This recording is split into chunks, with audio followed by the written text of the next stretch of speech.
Assalamualaikum warahmatullahi wabarakatuh. Saya Lukman Hakim Saifuddin. Ini adalah LHS Menjawab. Kenapa sekarang haji itu begitu lama menunggu antrian? Ketika tahun 2003 itu bisa langsung berhaji, tapi sekarang harus antri bahkan sampai dengan belasan tahun. 10 tahun yang lalu tentu tidak seperti sekarang. Dulu antrian belum panjang karena memang animo masyarakat masih cukup ditampung dengan kota yang tersedia di Indonesia. Kota setiap negara itu adalah sepermil dari jumlah populasi penduduk Indonesia.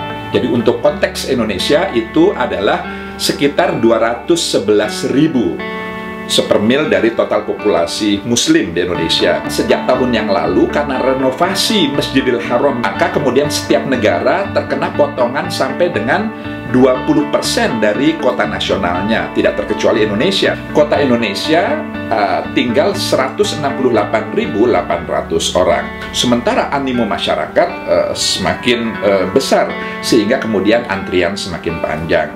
Nah, apa yang bisa dilakukan untuk mengatasi ini? Tentu beberapa kebijakan dilakukan. Kami di Kementerian Agama ingin menempuh kebijakan haji prioritas hanya bagi yang belum pernah berhaji sama sekali, sehingga yang sudah berhaji mohon bisa menahan diri dan bisa memberikan kesempatan bagi yang belum sama sekali. Nah, yang kedua adalah kita ingin menggunakan kota yang belum terserap secara maksimal 100% yang dimiliki oleh negara-negara lain, sehingga kemudian Indonesia bisa mendapatkan sisa kota yang tidak dimanfaatkan oleh negara-negara lain. Siapa yang diprioritaskan untuk berhaji? Jadi yang diprioritaskan tadi yang belum berhaji sama sekali. Yang kedua adalah lansia, mereka yang sudah berusia lanjut di atas 70 tahun, itulah yang kemudian kita prioritaskan untuk bisa berhaji.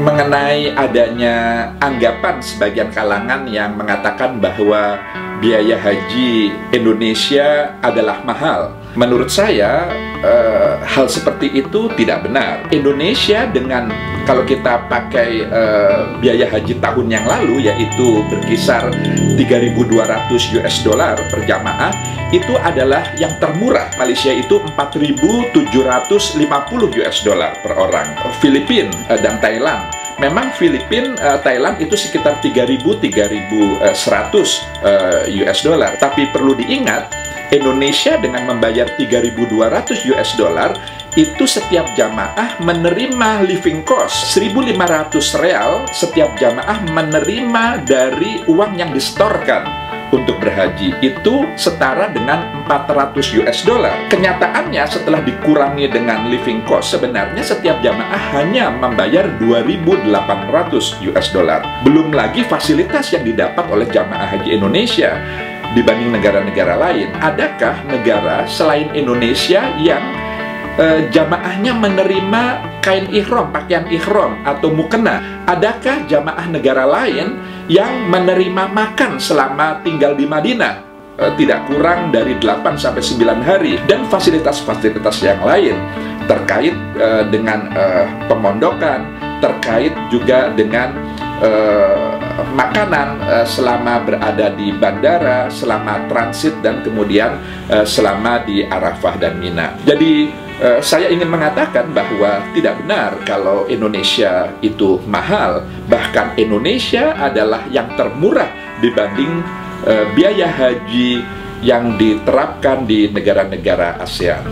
Mengenai lamanya masa tunggu bagi calon jamaah haji kita, maka sebenarnya harus ditumbuhkan, dibangun kesadaran pada diri umat Islam Indonesia untuk memiliki kesadaran bahwa berhaji cukuplah sekali, karena memang kewajiban berhaji itu hanya sekali.